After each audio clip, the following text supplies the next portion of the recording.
Welcome to Muslims Doing Things, a podcast about extraordinary Muslims and their career journeys. Today we have Sada Khan. Sada, what do you do?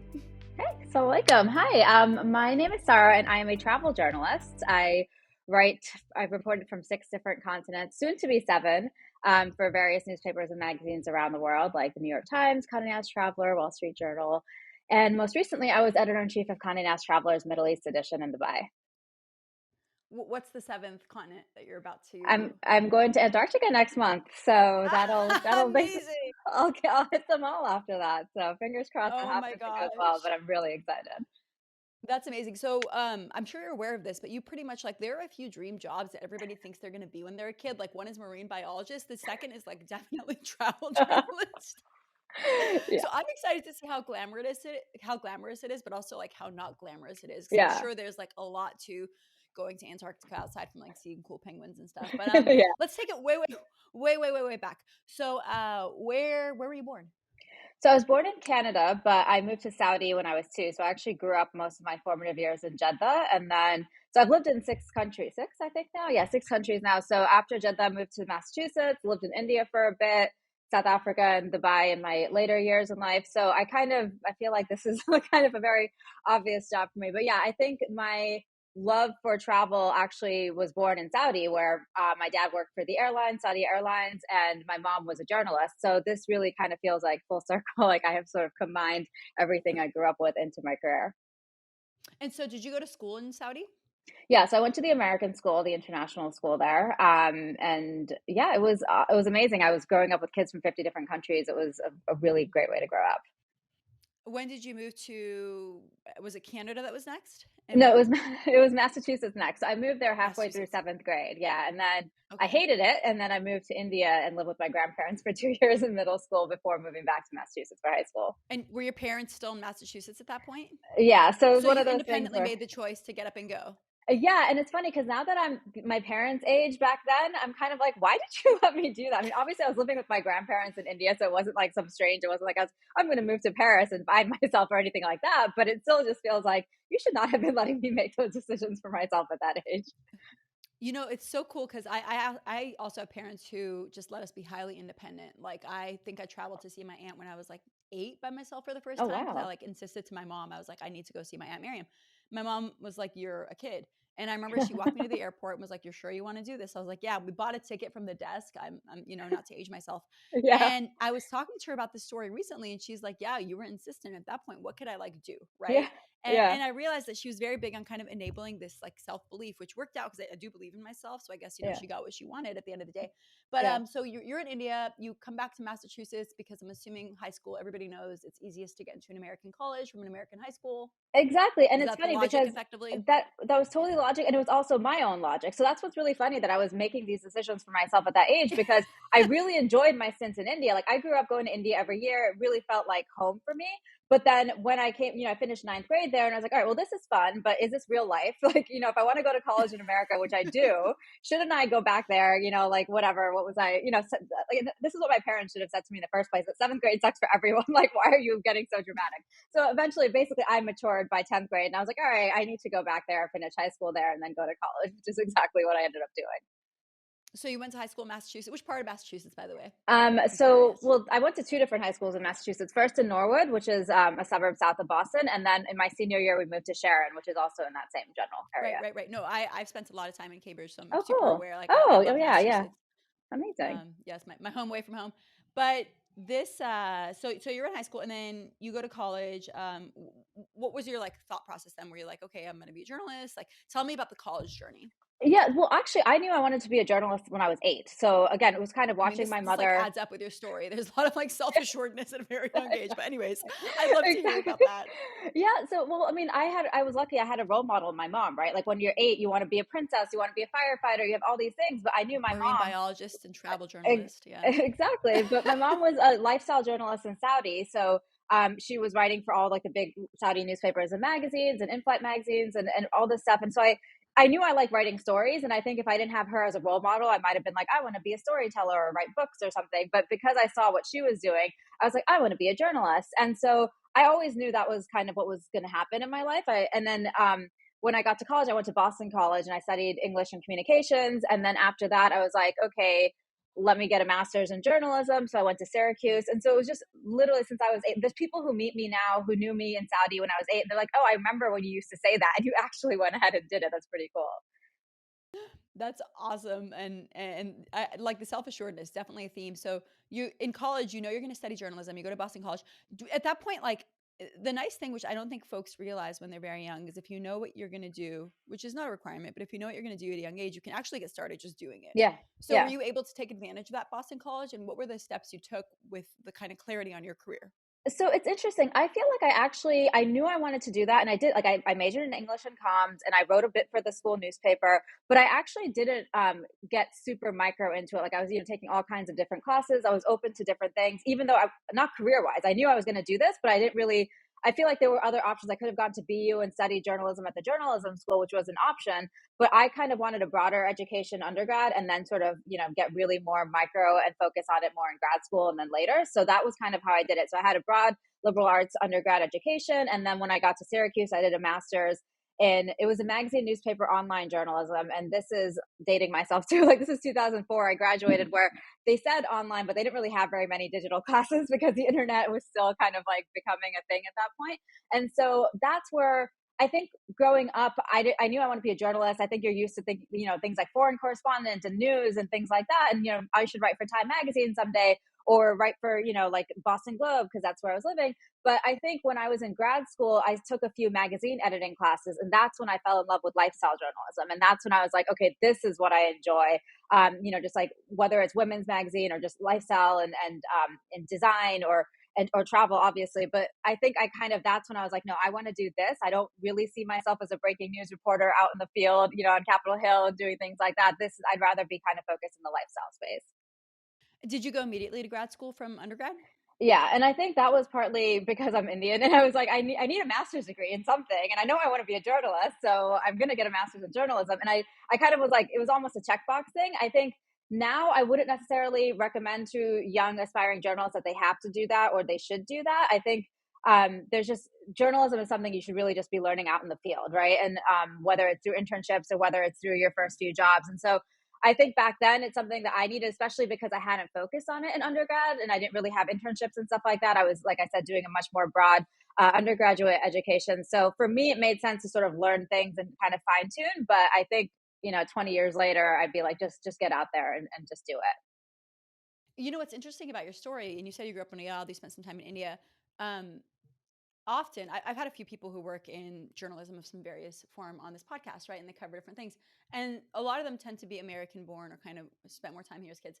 And the genesis, the inception of the idea is around we're so poorly represented. But your story is a little different because you're like, this is cool. Like I've seen a lot of places. Like you didn't necessarily have the impact of the representation battles. Did representation play a role, or were you just really curious and wanted to kind of have a filter of your own to represent the world through? So that's actually a really good question because I think it didn't play a role in how I just was like, I want to do this and I'm going to do this and I'll figure out how. And, back in the late 90s and early 2000s, when I was getting started in college and in the working world, there weren't very many role models either. So I didn't really know I mean, yes, I obviously knew there was a big void, but I didn't really know, I wasn't really thinking of it that way. Right. And I think even if you look at some of my early work when I did start in magazines in New York, I was very much just sort of following the cookie cutter, like what, especially in the lifestyle space, like what there I should be doing and trying to just figure it out for myself.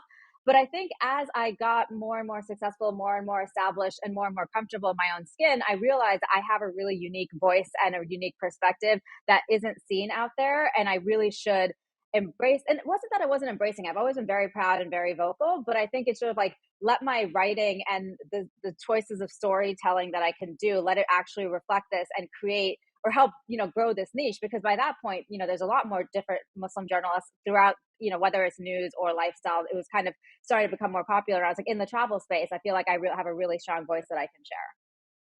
It's interesting you call it a niche now, and that's exactly what it is. Because at the late '90s, early 2000s, the understanding was if you represent that side of you, you will be unemployable. That was kind of like that Yeah. people would tell my sister, she was in law school. And they'd say, well, how are you going to be a lawyer? Who's going to take a lawyer seriously in like the courtroom, which now is like comical. If anybody said Yeah. that to anybody, I'd be like, Yeah. go listen to my podcast. There's people who look different doing all sorts of things, right? Yeah. So it certainly is, as you kind of realize that there is a niche and that there's power in the niche and that you have Hmm. a voice you can filter things through that represent a point of view that's probably less heard. There certainly is power to it, even if you're not directly talking about things that impact our community. And so, Yeah. okay, you're in grad school. Then what? Like, you're like, I need to get a job. Did you intern? Did you just start writing things? Like, how did it actually practically look? Yeah. So then basically right after grad school, this is 2004, and I was like, I'm going to move home to Boston and I'll, probably write for Boston Magazine or Boston Globe because that's all there was at the time. Didn't realize how hard it would be to break in. So for my first year out of grad school, I actually was working in public relations, which I hated every second of. And I know there's a lot of people in the communications industry that end up in PR, and and they love it. But for me, the whole time I was like, I'm on the wrong side of the phone. I'm on the wrong side of the email. I want to be the one getting pitched, not the one pitching. And on top of that, I was doing tech PR, which I knew nothing about. And it like try to like, convince journalists to cover like servers and stuff that I did not even understand what I was talking about. It was, tough. And so basically after about a year, and then I moved into a consumer PR agency, but I still was like, again, wrong side of the phone. And I really need to, if I like, I was worried if I don't do the switch into journalism properly now, I'm going to get stuck, right? And I don't know. I feel like now you can be more fluid. Everybody has side hustles and there's more flexibility. But I think back then there was a clear concern that if you end up on the wrong track, you will end up there and you'll just keep moving up the ranks and you'll never end up doing what you love. So I was like, all right, well, if I'm serious about this, obviously there's not that much opportunity in Boston right now. So I need to be in New York. And I just started hustling. Like I was, constantly going, like calling in sick and going to New York for informational interviews with people either from my alumni networks at both BC or Syracuse, or people I met through the South Asian Journalists Association, constantly asking people to connect me to other people. And literally, I would set up a bunch of meetings. I'm like, I'm going to be in New York on November 13th, and just set up a bunch of meetings, and then call in sick and take the bus up, and then come back that same night, and then go to work the next day. And through that, I ended up getting my first job in New York. And so I was ready to move to New York without a job if I had to, but I think at that point I was like, let me at least try for 6 months, and then I found a job as a copy editor at a lifestyle magazine called Gotham. It was like this company that does different luxury lifestyle city magazines around the world. They have Gotham, they have LA Confidential over there, they have Boston Common, like they just have a bunch of different magazines. So based in New York, so that was sort of my first foot in the door into lifestyle magazines. And through that, because it's always great when you work at a small publication, you get to do a lot more. I was doing celebrity cover interviews within a few months, and I built up a really good portfolio. And then I did that for maybe 3 years. And then at that point, it was sort of like, okay, now that I have a strong portfolio and a strong basis, now I need to figure out what is it that I really want to do? Like, what kind of journalism do I want to focus on? What subject matter? And that's when I was like, travel. I love travel. I grew up traveling. I've been to 30 countries before I was 12 because of my dad's, because growing up in Saudi with my dad working at the airline. And who doesn't love travel, right? Like you said, like it's a dream job. And so I sort of set my eyes on Travel and Leisure magazine. I saw a job opening, and actually for a year, because this was around the 2008 financial crisis. And so there was a job that I was like applying for and interviewing for, and then they put it on ice. And then like 6 8 months later I followed up, and then finally they hired me, and that was my break into travel publishing specifically. So I was working there for 4 years, and then I went freelance, and yeah, that's what I've been doing for now 14 years, I think, travel journalism. There's a storyline there in persistence. And I saw it in like when you were talking about, first of all, knowing that you wanted to go back to India, knowing kind of what you wanted to do as a young kid, knowing that you were going to break out of PR, hopping on buses, and then even, when you broke out of PR, saying, I want to get into this very particular niche. So it seems like if I had to assume persistence is something you're very good at. What are other characteristics that made you good for the job then that you have carried through until now?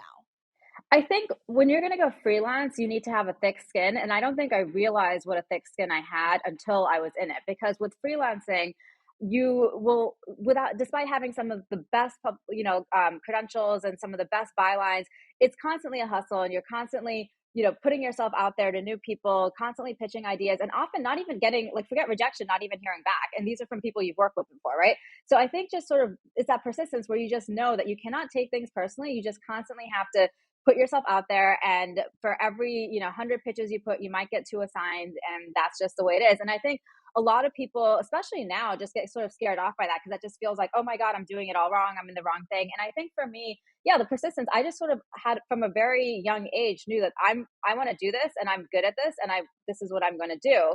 And figuring out my own path from it. Because like I said, when I was starting, in 2004, there weren't very many role models as Muslim journalists, South Asian journalists in the lifestyle space. And I didn't really have like, okay, this is the roadmap. Because even to do what I've done, where I started magazines and moved into freelancing and then went back and became editor in chief of a magazine and gone back and now freelancing again, it's like there was no clear like this is like when you're doing medicine or law, there's you go through law school and then you do your internships and or you go through medicine and you do your rotations. Like there's a path that you're supposed to follow. There was not. I made my own. And I think a lot of that was just kind of putting myself out there and taking risks and knowing that like this is what I want to do and I'm going to make sure I do it in some way.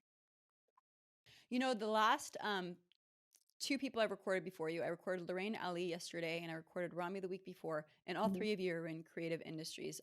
Lorraine's a journalist as well, but she's a TV critic and a culture Yep. writer. Rami obviously is on TV, and it's interesting because all three of you have touched on the same point that you're creatives. There was no roadmap. You kind of had to Hmm. figure it out. Yeah. Often there was no, actually, for all three of you, you haven't said this yet, so I'm going to speak for you. Stop me if I'm wrong, but no, you did say this. There was no precedent, Yeah. right? You mentioned that early on. So like I think that there's something there in terms of kind of these creative careers, but as we kind of talk about your role freelancing, I mean that's like the king of needing to figure out your own ish. What does that look like? So you quit your job. How did you know what it looks like to freelance? Do you need a manager? Do you need an agent? Do you just need contacts you send pieces to? Like tactically, the day you quit your job, what does your life look like at that point? Yeah, so I moved to South Africa and that's where I went freelance from. And so for me, I was like, all right, I have, I've been an editor at Travel and Leisure magazine, so I have instant credibility. I have some clips from that.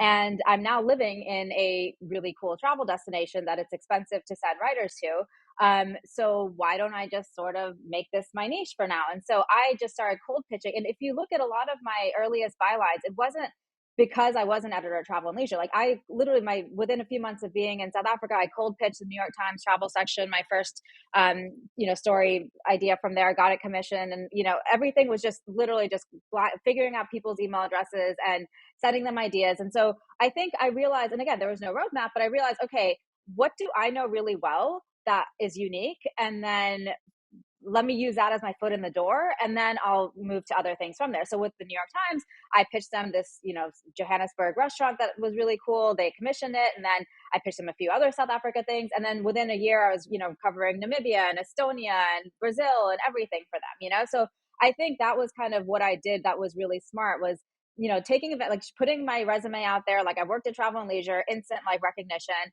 And then here's an idea that no other writer can get you because they're all over there. They're not really staying on top of these cool things happening in South Africa. And then once I've proven myself and made that connection and shown you that I'm a great writer, then I'm just going to pitch you the whole world and you're going to send me everywhere. And that's kind of, and again, I didn't ever talk to anybody to say like, is this how I do it? I just sort of like, that makes sense. I'm going to do that. And it's worked out. And I got in my time in South Africa and beyond, like since I moved back to New York too, I just was incredibly prolific. New York, like I said, New York Times, Condé Nast Traveler, Time, Vogue, Rob Report, like just like off the back of one thing, I get another thing. And I ended up, reporting from 6 different continents and having a great time. And tactically, what does that look like in terms of how you get paid, how you pitch people? Do you have like six people, you send them a pitch and they send you a check? Like, do you have an LLC? What does No, it so actually I'm look like as a job? yeah, so okay, so it's very like, and I think you asked like, do I have like a manager or stuff? No, it's all me. Like I'm like my own little business, and I do everything from like pitching to accounting to everything. It's chaos. I should probably actually at this point I really should hire at least an assistant. But yeah, so basically send out the pitch. Usually I just pitch one at a time. So like I won't send the same idea to multiple people. Someone eventually will hopefully buy it. And then I have to go out, report it and write it myself and then do all my budgeting, get, like invoicing with and expenses and everything. I have an app for that. And then, so then I submit the story and then you get paid afterwards. And I've actually been really lucky where I don't usually have to chase the publications I write for are very good about paying upon, publication and everything. So I haven't, but there's a lot of horror stories out there where you have to constantly be chasing to get paid like years down the line. So like I've been lucky; I haven't really had to deal with that too much. But yeah, it's like you're never. Every day is totally different because some days I end up focusing more on writing, some days I end up focusing more on admin, some days I'm researching new ideas and constantly sending pitches out there.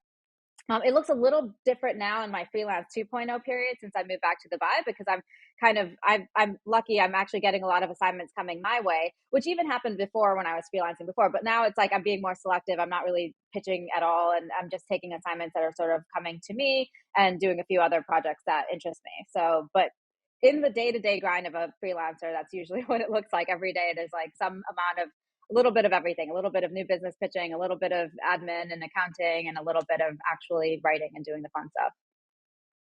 What's funny is with these rules without roadmaps, I think people often assume that there's a lot more freedom than there is. Yes, there's freedom, but like the freedom has to ultimately turn into some sort of structured time or some structured Yeah. understanding of how you spend your time. Um, and so, how do you deal with putting in the right discipline to figure out how much you're pitching, how much you're reporting? When you take breaks, like there's no such thing as a Saturday when you freelance, Yeah. right? I mean, No. it's Sunday morning and you and I are talking, Yeah. this is a side project for me and you're a freelancer, right? So, like, Yeah. how do you how did you develop that structure? And how often do you see people crash and burn when they can't figure that out? I mean, I think it's a real danger, and I'm lucky that I haven't, but it's funny because I don't think that I have a good structure in place. And again, now it's different because I just moved back and I'm like figuring out what I want to do. But even when I look at my time before, it's just a little bit of doing everything all the time because for me it's like even when I'm in the middle of like a story that I love, I'm always worried that what if I don't have something else that comes next. So I'm constantly always thinking of the next idea even when I'm immersed in the current one. So I feel like there's always a bit of the future like stuff, the what's happening right now, and then like the invoicing and then doing all the stuff for the past stuff. I think I've just kind of gotten into this structure where every day there's a little bit of everything. And you're right, there is no like some of my best writing happens at like 1 a.m. and my best writing always happens right on deadline. I cannot, even if I'm giving myself 3 weeks to do it, it is not going to happen. It is the day before. I'll be like, oh my God. And even then, there's a formula now when I write. And my husband is funny. He's just kind of like I just got married recently, so he's actually seeing it unfold for the first time, and he's like, oh, okay. Because my formula is I will put it off to the last minute, then I'll start, and then I'm convinced that I'm the worst writer in the world. I've lost it. I can't do it ever again. And then I have a whole meltdown and well, not really a meltdown, but you know what I mean? Where I'm like, oh my God. And then all of a sudden it just comes and it's like great. And so I think it's funny because he was at first like, oh my God, can she really not write anymore? What does she mean? And then actually he's realized that like, no, I just have to go through that phase. So yeah, I think it's just there's no formal structure. You just have to make sure you're constantly doing something. I think that's the thing for me. I can't ever just sit and be idle, whether it is ideating for the future, whether it is working on something that is due, whether it is figuring out past stuff. I'm just every day I'm doing something and it's often at all other hours. I love hearing about the how behind creativity. So I studied architecture twice. Actually, I was really sure I was going to be an architect, and I didn't do that. I went to software engineering. But like what I do now is actually probably way more creative than anything I've ever done in terms of building a company from the ground up and putting Yeah. product out and leading the product. But I love hearing about the creative process because as you were talking, I was envisioning myself in architecture school, and I would always have big headphones on like this, very loud music, nobody talk to me, coffee, maybe a snack, maybe not, and I would just like get into the zone. And I gave myself really clear deadlines. And it was the kids who didn't do well were the ones who never gave themselves deadlines Yeah. because there's never the end of an idea. When you have a Yeah. creative output, it can always be better in your head because better is subjective, right? So like Yeah. there's a beauty to deadlines. And I used Yeah. to impose them on myself. I actually still impose them on myself. I keep this is my kids. This is not a love every plug, but they send my kids a bunch of free stuff. And this is a timer they sent to my kids. I actually leave it on my desk and I set 20-minute increments for every task that I That's do, amazing. or Yeah. I won't get it done. Like Yeah. I'll just be like, and like all these things. I got a Slack here, notification there, and yada yada yada. So like I'm really into deadlines. I'm a total deadline stan. Yeah. Didn't think the podcast would take this direction, but anyway. So you're freelancing. You're freelancing. What's like one of those stories or a few of those stories that really stand out to you when you look back and you're like, that was so cool. Like I did that. Well, honestly, so I think you know how I was saying earlier, there was a point where I was sort of writing cookie cutter travel stories and I didn't really find my voice. And I think when I started finding my voice, I realized what I absolutely loved is telling telling stories through my lens, which is a Muslim, South Asian woman, like, I have many different parts of my personality. And I started telling stories that had to do with Islam around the world, or looking at Mm, the world as a Muslim. And this started, more like in the 2015 onwards part of my career. And so when I moved back to the US from South Africa in the fall of 2016, I literally moved 2 weeks before the election, and I was like, I don't understand what happened while I was gone. What is going on in this country? And then soon after, Trump actually started, and there was the Muslim ban and all those kinds of conversations, and I was like, all right, well, I don't do hard news. There's no real place for what I do. Like, I couldn't really figure out, like, I wanted to contribute to the conversation in some way, but I wasn't really sure what that would look like in the travel writing space. And then I realized, because there was all this talk about, like, banning Muslims and everything. So I reached out to my editor at the New York Times. I was like, look, I don't know what's going on in the world right now, and I just moved back, and it's just very confusing to me. But also, I don't know what's going to happen. What if I'm not able to travel around America as a Muslim, and I've mm, never really spent much time in America. I usually travel overseas, so I was like, so much travel writing is middle-aged white men traveling to brown lands and finding common ground, and I want to, as a brown, not yet middle-aged woman, travel around American lands and find common ground. I just want to see what that would look like, and so I ended up doing this big feature for the Times, traveling around America as a Muslim woman. And I went first to, and I wanted it to be a travel story. This wasn't supposed to be me going to, like random towns and like the mining world and like looking for that. It was really a travel story. I want to travel around America. So I went to Nashville. I went to, like, honky tonk bars and country music, which I absolutely fell in love with, by the way. I'm a big country fan now. And then I went to Memphis because I wanted to see the blues scene, and Graceland. And then I went to Montana and Wyoming, and like went to Yellowstone because I'd never really been to many national parks. Went to rodeo, and like went to like a gun range and all that stuff up there. And then I went to Minneapolis because I wanted to see kind of like what does it look like in a city, a multicultural city that, like, like I've been hearing so much about all the big Somali community there. And I was like, I want to see what that's like. So kind of seeing different aspects of America. And ended up doing, and I don't, it was so hard writing that story because how do you combine these three very different parts of the country into one travel narrative?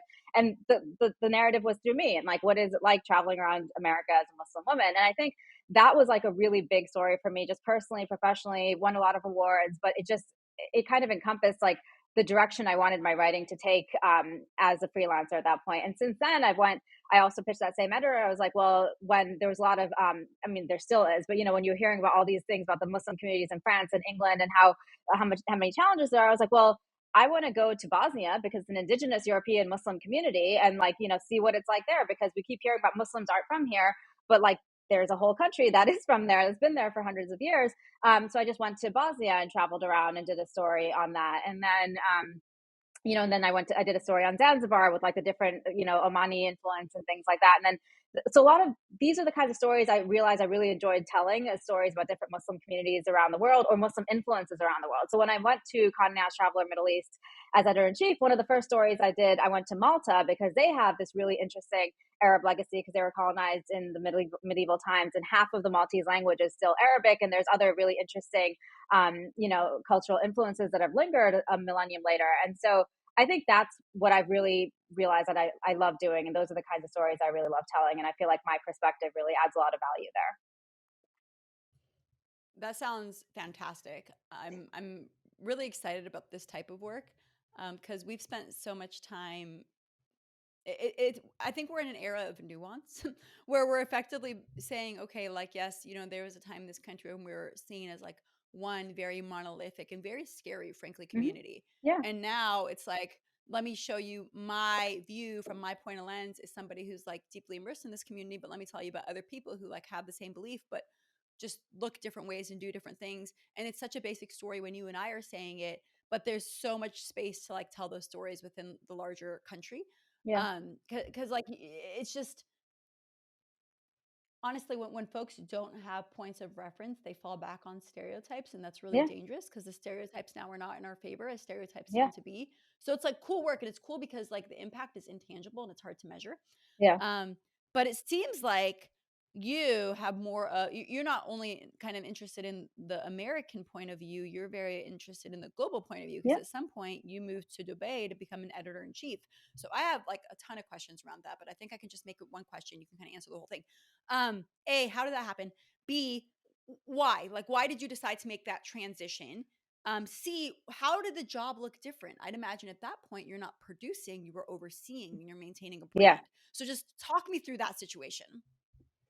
Yeah, I think it's funny, it was from the pandemic because, a travel writer in a pandemic, it was not, I mean, there are much bigger hardships happening, but I was definitely it makes you question a lot of like, what am I doing and where does my career go from here?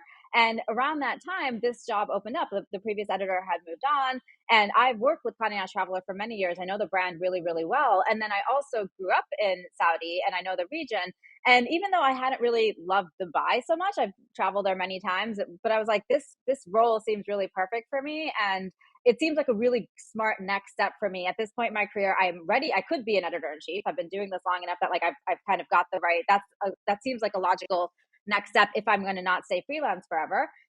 And so yeah, so it's not something I was seeking. It's not like I was like always like, oh yeah, I want to go back to a desk job someday. It just seemed like the perfect culmination of everything that I've been working both I like what I was as a person and what I was interested in and what I could bring to the table in that region. Like I said, I in the later years of my freelance career, I'd been really focused on telling much more nuanced stories that might have been I was telling them more for an American audience, but like just kind of showcasing the diversity of the Muslim world and just different lenses. And so I thought this was a really unique opportunity. So I moved out there. I ended up falling in love with Dubai. Like I really, really like it. And I'm so glad I got to spend time there because it was really fun and I got to really scratch below the surface by living there.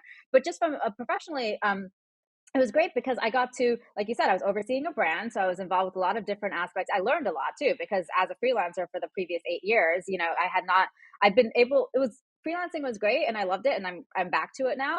But you get to cherry pick what you want to do. Whereas here you're literally involved with an entire brand from whether it's events, whether it's commercial, whether it's print, whether it's digital, social. So that was really, it was a good learning experience in a lot of ways because it's stuff that I hadn't been doing, but it was also just really fun to work with a team and to do that. But I think what some of the stuff I love the most was, as if you spend time in the Middle East, there's a lot of expats in a lot of it. And I really, really focus on trying to find as many Arab writers that I could commission to tell stories, whether it is about something specific to Arab community or diaspora, or just in general to just have more local bylines. Because I just didn't want it to just be another magazine that was told through the lens of expats. So both in terms of telling stories, like the Malta story, that I talked about. And also I went I think my last issue, I went to Lamu in Kenya to tell that story of like the Arab influence there. So I felt like I got to really do some of my own stories that were really interesting, but then also commission writers to tell stories from Lebanon, from Cairo, and just make sure I had a lot of Arab bylines there from around the diaspora, which was really great. And then I think it was just, I mean, it was just a really fun experience to be able to work with that part of the world, and then to. It's such an interesting part of the world. I feel like coming out of the pandemic, the Middle East was really thriving in a lot of ways, and then Dubai last year with Expo, and they had done really well with how they were managing the pandemic, and it was just a really hot travel destination. Got there in the build up to the World Cup. Saudi, having grown up there and then going back for work several times in the last year, I was like, wow, this is the most interesting story in travel in the world right now with what they're doing. So I think it was just a really interesting time to be there and to be telling these stories and sharing them both with with the Middle East, because that's who my reader was at that point, but also being able to channel these stories out to the world as well. And what are the skills that you learned as editor in chief that maybe you didn't need to like build or develop as a writer? Well, a lot of it was just understanding commercially how a brand works, right? Because I never really had to worry about that. And so kind of really dealing with, what just kind of expanding the readership and expanding the advertisers and things like that. And then so from a social media perspective and digital perspective, really looking into metrics and like figuring out what would work. And I mean, I was only there for a year, so I feel like I didn't even get to scratch the surface, but I felt like there were so many interesting opportunities to really build that readership out. And when you're doing print in the Middle East is obviously limited, but there's so much more opportunity with the digital side where it could have been really appealing to the diaspora around the world, and just kind of how we could target content to them. So I think that like I never really had to look. I was always able to just tunnel vision focus on my story, whereas here it was great to really get a sense of the bigger picture. Are editors in chief accountable for profits and loss, or do they just know about it? Like, is that a P&L role at all? Um, you work very close with the publisher on it, but at the end of the day, you're sort of informing your editorial decisions with that in mind. But it wasn't something that I had to look at every day. So it's more of an orchestrator, right? Like as Yeah. somebody who's kind of sat in that position and gets to know the industry, is it the case where it's kind of like a director, like when there's a certain editor in chief, a magazine will have a certain brand or a certain flavor, and it kind of represents, maybe has a taste of that person? Yeah, and that's always the goal. Yeah, because you kind of bring your vision. When you're hired with a specific vision. For me, a lot of it was the local writers and, kind of telling these stories. And then, like Condé Nast Traveler is a really interesting brand because they have 7 editions worldwide that work together. So until I was there, it was more the Middle East edition was a much smaller edition that would syndicate from the US and UK editions heavily. Whereas when I went in, I was very clear. I'm like, look, we want to tell really nuanced stories from the Middle East that are going to then be syndicated by the US and the UK, not the other way around. And then I was able to accomplish that from like my second issue, like they were already syndicating stuff from us. So I think that, like, yeah, you kind of come in, every editor has their own idea. And so those are some of my big ideas that I really wanted to execute. What's the hardest part of that job? It's just you're responsible for everything, right? And especially from when you go from being an independent person who just works on your own for your own stuff, you literally get to cherry pick what you want to do because you're pitching what you want to do. It's definitely hard to then be responsible for a team and to constantly have to be thinking of so many different things. But like I said, I mean, it was like a really great learning experience in so many ways. And also, like I said, Dubai is such a fun and dynamic city. So I think being able to be there and like work with all the people there, I think was really fun. But it was there's just so much to be thinking about that I never had to think about before. Do you have to say no in that role? Like, do people pitch you personally, or do they pitch your people? Both, like, yeah, you're constantly saying no. And I think one of the things I learned that I loved from there, which I hadn't actually had to do in a long time, and definitely not that level, is I realized I really liked editing and like editing other people's writing and in a thoughtful way. Like, when I was last at a magazine, I was much more junior. So I was only like editing one writer and like, one column. Whereas here, just kind of really first giving writers assignments that were really nuanced to kind of, they come with me with a pitch and then working with them, like, okay, I want to see this, and like trying to give them as much direction as possible off the bat. And then when the writing comes in, really working with them to shape it to what I felt it needed to be. And so because I realized I like that so much, one of the freelance roles that I'm doing now is I'm actually a contributing editor with a magazine where I am now getting to commission and edit things again, because I was like, I love writing and I'm glad to be able to do that, but I don't want to lose that. Like, I love that relationship with writers and being able to accept pitches and help bring them to where they need to be. It's funny. So I consider myself a very creative person, like above all. Even in school growing up, like I would have thrived if I was born now, but growing up, I was like very creative and I struggled to Yeah. kind of make that make sense in school till I got older and got really good at school because I figured out like creative ways to kind of hack school, like this, right? And kind of like have Yeah. focus and stuff like that. But the reason I'm saying this is I used to be very good at writing. That was just another medium for me to kind of translate what I would see visually into words. And as I've been more involved in P&L, as I've taken a role as like a founder and kind of been running a company and have specific purview over the product and product design, and just generally the product team, I've been able to strengthen those product skills. But I'm such a bad writer now. Like it's just a muscle Oh that I have no. not exercised. And like as a kid, it came to me naturally. It doesn't Yeah. come naturally anymore, right? Even the editing piece, and it's so far from kind of my day to day. And Yeah. recently, so this also happened as I was kind of one of the reasons, the selfish reason behind this podcast is like I wanted to be a better orator. I wanted to Yeah. speak slower. I wanted to be more clear. I wanted to be more eloquent. I wanted to get to a point faster. The not selfish reason I've said a million times about building thought leadership and all that. But the reason I'm saying this is like now as I look at my deficiencies as a person, writing is like one of them. And I'm like, I need to like, if I had a month to spend in like a den, I would just write that whole month. Yeah. That's kind of how I attack Yeah. problems when I realize Yeah. that I'm like not good at something. Yeah. So as you're kind of That's talking through the P&L side and the editing side and also like the writing side and the literally freaking booking tickets and getting over jet lag and like taking pictures of people and figuring out your story side, it's a job that I think is simplified into words, but really requires such a broad array of experiences to be good at. And I'm yeah. just like kind of amazed. The reason I'm saying this is I'm amazed as I'm diving into it, what it actually takes. Yeah. Not that I didn't know, but when you put yourself in somebody's shoes, you really Yeah. start to think the nuances and details of Yeah. it. How Well, it's how actually, sorry has to interrupt, but it's actually funny you yeah. talking about like writing as a muscle to exercise. You're so right. That is really what it is. And I think part of why I took this job was because I felt like all I was good at was writing, if that makes sense. And I felt like it was Mm, almost formulaic. Like at that point in the pandemic, when I had time, when I wasn't traveling, like usually I would be like, on the plane 100,000 miles a year. But like at this point, I wasn't traveling. I got to really reflect. And I was like, as much as I loved my writing and I would like to think it was great and I would like to think it was varied and didn't sound samey, like my process just felt samey, right? And I felt like it's mm, just I'm not doing anything to challenge myself. And that was what was really attractive about this job is like I will have to work my brain in ways that it hasn't worked in a long time. If I'm going to have to understand the financial side of putting out a magazine, I'm going to have to understand marketing. I'm going to have to understand, digital, like directing the digital and not just like writing for it. And I think that was what was really satisfying, is like, it's kind of like, it was putting myself out there to force myself to learn new skills, and my brain hurt in a really good way every day. Yeah. And it was just like, oh, I should do more different things sometimes, because I think like for 8 years, I Yeah. kind of was constantly doing the same thing. No, satisfying is the right word, and I think the lesson there is, like, literally anything you do over and over and over again, you likely will be good at, right? Like, if you Yeah. kind of figure out how to hack it and figure out how to get to it and put your vision on it. So, you've done the freelancing thing, you've done the writing thing, you've done the Middle East thing, you've done the America thing. Turns out you've done the Africa thing and pretty much all the other continents as it makes Yeah. sense. How do you how do you see this developing? Is travel journalism typically a career that people do for life, or do they transition into, I'd imagine as life has more variables that are unknown, whether it's children or this or that, maybe there's like shifts in the career and people say, okay, I'm going to write a book. How do you envision the career developing as you go? Yeah. So again, there's no roadmap, right? So there's people who go in all the different directions that you just mentioned. I personally have always wanted to write a book. It was one of the things I was hoping to do this summer, but then fortunately, good problem to have, other work kind of just came to me, and I've just been sort of busy with other things. I would love to write a book though, and I've had a few ideas. I've had an agent for many years, and that I promised her in May that I would get her a proposal by the end of the summer, and that obviously hasn't happened. So Hope that is she's not something that listening. I know. I'm gonna make sure I don't send her this one. I'll block it her on my social media when I put it out. No, so like that is, inshallah, that's definitely a goal that I've had for a long time. Since before I even started travel writing specifically, I've always wanted to write a book. And so that I would love to do.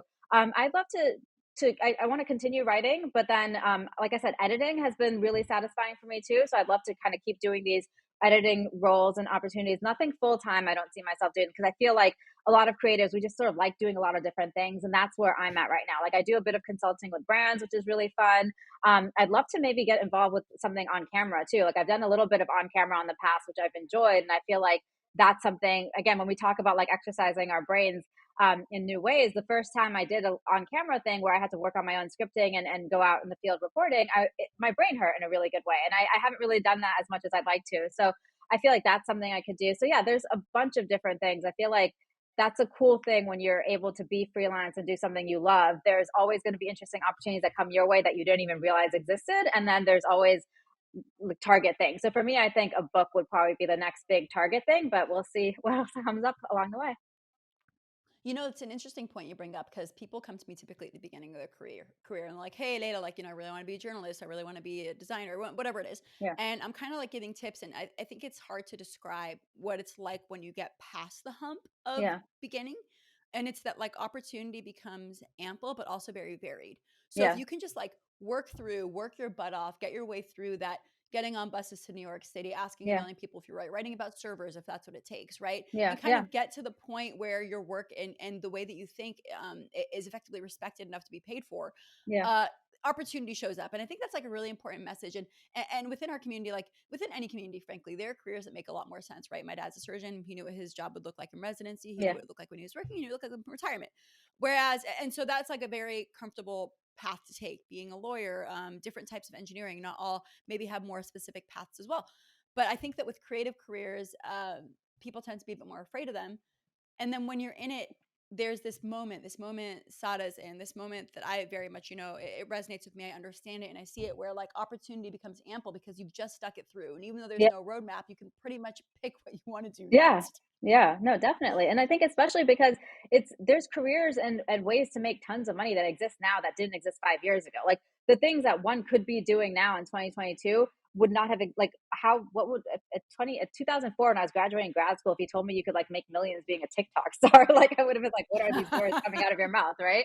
And so I think that's the thing. You just need to stick it out and do what it is that gets you excited and what you think you can contribute. And then the opportunities just come, like, and it's hard to have that faith when you're younger and when you're starting out, or when, and even sometimes now when like it's just, there's so many different things you could be doing, but if it's really just about putting your best work out there and then seeing where that takes you, like whether it's continuing down that path, whether it's somebody Mhm. reaches out to you about a really interesting partnership that you could do with a brand that you didn't know existed 6 months ago to help them, Yeah. steer their the direction that their content is going to take, or there's just so much interesting stuff that can come. And it's because once you've really created a brand and a niche and a focus for yourself, people recognize you and they want to work with you. And that can, that manifests in so many different ways. It's interesting. You're talking about creating a brand and a niche, and I was practically thinking through what that looks like, and like what that ends up culminating into is really simple. It's just a way to describe and sell yourself and your Yeah. skills, and it's being able to identify a gap. It's literally it's not a sales job. I'll say it's a sales skill. When you Yeah. were in South Africa or wanted to do the whole South Africa thing, you're like, there's a gap. There are magazines that strategically need to fill that gap. I'm going to find a way to make it very cheap. And the cost, might be my time, but the value and the benefit will be I'll be able to build my name and break into an industry that's Yep. impossible to break into. So like it comes down to just this like narrative, this narrative of who you are, why you're best for the job, and what you're fitting into, and that applies across literally every industry. Yeah. And people think that because you're creative, maybe your work speaks for itself. Sure, but actually no, right? Like Yeah. your work Yeah. has to speak for itself, for like a reason, right? And so I really enjoy kind of talking through these things and understanding how people navigated these creative spaces without roadmaps. I'm sure you get a lot of cold correspondence. Mhm. What's one of the best cold emails, messages, DMs that afforded somebody an opportunity with you? Um, Honestly, it's hard. I think most of the stuff I get is from people who are starting out who just want like the more general advice, and so nothing is really. It's hard because like I said, the industry has changed so much since I started. And like, I feel like I could tell you what I did, but I wouldn't necessarily suggest doing what I did now. Right. So I feel like I don't know how relevant my feedback is for that. But I think it's interesting seeing how many people are really still interested. Because I always worry, like, what is happening with journalism? And like, do people still want to get into this? Or does everybody just want to do, social media and that's that? And I think it's always great to get thoughtful questions from aspiring journalists to see that people are looking to do this. I just wonder I worry how much value I can really add as far as like, here's what you should do, here's what you shouldn't do, because I feel like they know better than me these days. It's interesting. I was hanging with a friend yesterday who has a 12-year-old daughter, and she was talking about her daughter, who just put together this like incredible video of some sort that was like on her iPhone 13 or whatever the heck the newest Yeah. iPhone is. But I was like, dude, storytelling and content is a currency now for kids. Yeah. In our Yeah. generation, like, our cool creative friends like know how to tell cool stories and may have like these skills and have developed them. But for somebody who's 12, this is an asset and it's a competency. It's almost a Hmm. core competency, right? Yeah. So they figure out how to use tools, they figure out how to tell story. So like journalism will never actually die. It might be Yeah. the case that like some of the footprint might be taken over Yeah. in TikTok and whatever is next, and so on and so forth. But the ability to tell a good story, to expand narrative, to even archive kind of what's happening in history is Yeah. such a relevant one. And back to like I think about myself if I were 12 right now, I'd probably end up in a pretty similar place to where I am now. Who knows? At least in terms of the muscles that I'm using and exercising, because I think on a day to day I exercise my strongest and best muscles and the ones that interest me most. But like I think the path would have been different. I would have been just Yeah. creating all the time, Yeah. all the time. And I think that's something young people need to know if they're aspiring to do anything is they just have to do it. And like we're in an environment where the risk is very low to just create as long as you're not saying anything derogatory or like, Yeah. And racist. that's the thing, that's where I Don't do feel that. yeah, Yeah. definitely don't do that. But that's where I feel like a dinosaur sometimes when giving people advice. Mhm. 'Cause I'm like, my focuses are print and digital writing, like not even like social media stuff. And then I want to write a book. Like, do people read books anymore? Like, I don't know, right? Whereas I like do. I the do. kids, good, yay. Hopefully you'll read mine if I ever get around to writing it. Whereas like kids these days, Will I was do. trying to make a reel yesterday, and the amount of time it took me to do that thing. I mean, I'm happy with how it came out, but I know that your friend's 12-year-old daughter would have done that in 10 minutes and done it much more slickly than I did, right? So I just feel like I have so much to learn from them. And it's like, do you really want, the print writer, like the print magazine editor telling you how to shape your career in 2022? I mean, obviously, but like you said, there's certain core skills and core just ways to approach things. And like I said, the hustling, having the thick skin, those things are universal. But as far as like the tools and the ways you can really take travel writing and travel media to the next level, because I wouldn't even call it travel writing so much, right? It's travel media with all the different ways you could get involved. Like, I feel like I have a lot to learn from the young generation. Wow, I sound The like thing an about thick auntie. skin, which is really important, oh, I'm super auntie too, and I'm okay with it. I'm a WhatsApp auntie actually. We have audio messages on Slack now, and I'm sending them, and I'm like, I am my aunt, and I'm okay with it. Like, why the hell is Layla sending me an audio message? Like, just like get me on Zoom, type it out, and I'm like, hi, Yeah. hey, remember that pic? Anyways, Yeah. what I was gonna say was that what were you talking about? Hold on, I had a thought. What was the last thing that you were talking about? I'm gonna remember About the the young thought right now. generation learning how to do reels and actual Oh yeah, yeah, content yeah, from yeah. them. Okay, okay. So you were talking about thick skin. I have thick skin too. Architecture, great place to develop thick skin. Mhm. The the genesis, like the core of thick skin, you will not develop thick skin unless you love yourself. And a faster way to love yourself is either by, being in a really healthy environment where people remind you why you have to love yourself. And maybe that doesn't always work, but really it's seeing reasons to love yourself also publicly, right? So when you're doing work as a Muslim American in Wyoming, being like, hey, this is cool, but like, I'm not the other, you're kind of the other. And like, we have all these things in common, or like, Yeah. one of you, whatever the kind of storyline is, being able to see that representation is so critical, because young girls like, you and me, when we were young, have somebody to look to as a model, right? And a lot of creative professions require thick skin Yeah. because they are effectively built on the concept of criticism. You go Yeah. to Yeah. architecture school, you put a design together, it's somebody's job to criticize you. Somebody sends you a piece, it's your job to edit it. You're effectively constructively criticizing it, Yep. right? Any form of design is criticism. When you Yep. are in medicine, and medicine's a great career, anybody going into medicine, keep doing it. But like, sure, in residency, people might be mean to you, but you either fix the guy's arm or you don't, right? There's like kind of like no in between, right? Whereas you need thick skin to get through Yeah. things and learn. You need thick skin to kind of prove that what you read you can apply into practice. Yep. But when you go into professions where you need thick skin, where somebody tells you the way that you're thinking is incorrect and I can Yeah. improve it, or what you produced is not good and I can improve it, is a different type of thick skin. And without a base level of confidence in how you think, and it wouldn't hurt in that confidence to have that confidence in who you are, you cannot attain it. And I think like that's like the thing that is really hard to capture and calculate when it comes to creative careers and like the pipeline and getting more people of color, getting more women, getting more minorities in, is you really have to love yourself. And to love yourself, you need to see more representation of people who look Yeah. like you, so it's less embarrassing to be you. Yeah. And so you just and you have the reference point that like there is what I'm doing is relevant and interesting and people are doing it, right? But I think the other thing though, it's when it comes to having a thick skin for edits and stuff specifically, is what I've learned at least is when I write something for a brand, like, for a travel magazine or whatever, you also need to feel like it's a collaborative thing and you need to have enough confidence in your own work, yes, to feel that what you're doing is great and you belong in this publication, but you also need to trust your collaborators, your editors, and just I always look at it like I try not to be too precious about my words unless there's something that's being really bastardized and ruined, where I'm just like the editor and I are working in tandem. And this is also as an editor, the writer and I are working in tandem to do what's best for the publication. And so I think that's where you just need to stop taking things too personally. Like you need to know that what you have is already good enough to be in that publication, but like you need to think beyond yourself. And I think that that varies different, different creative realms too, right? Because if you are like an independent content creator, then you do need to have full confidence in yourself. But if you're going to be working with brands and with other things, you just need to learn that like everybody is in this together. And obviously like there are going to be some editors and some people that may not know what they're doing and you might not agree with them, but I think overall it's just important to not take things so personally and just look at what's good for the final outcome. I think that brings us to a really good full circle moment where I think your work is really important because you're being able to represent yourself in ways that other people can maybe see themselves through you. I appreciate it. I love it. I'm super excited.